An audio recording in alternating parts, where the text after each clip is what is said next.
au nom de Dieu le très clément, par essence et par excellence. Si Allah Tout-Puissant répond à ce que tu désires, à ce que tu demandes et souhaites de sa miséricorde, alors il t'a concilié vers tes objectifs et t'a guidé et orienté vers tes bontés.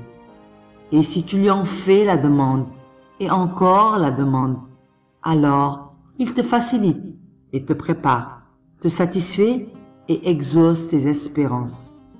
D'où ceci, tu ne le vois pas, mais lui te surveille et te voit. Et si ce que tu demandes ne se réalise pas, alors tu t'imagines que ce que tu as gagné et ce qui est revenu à toi est de la part autre que Allah.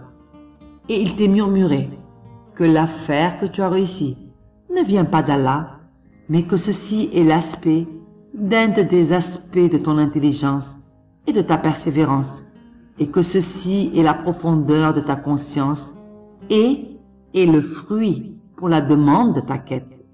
Sauf qu'en réalité, ceci vient bien d'Allah.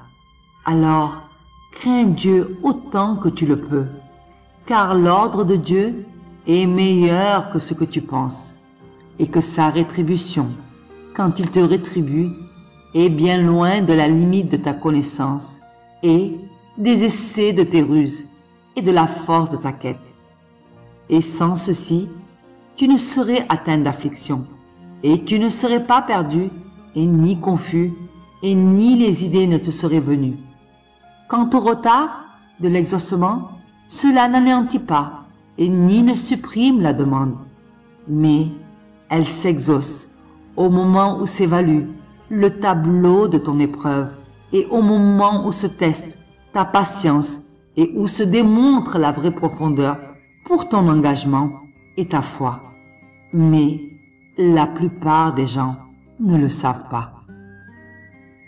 Par le temps, l'homme est certes en perdition, sauf ceux qui croient et accomplissent les bonnes œuvres, s'enjoignent mutuellement la vérité et s'enjoignent mutuellement l'endurance.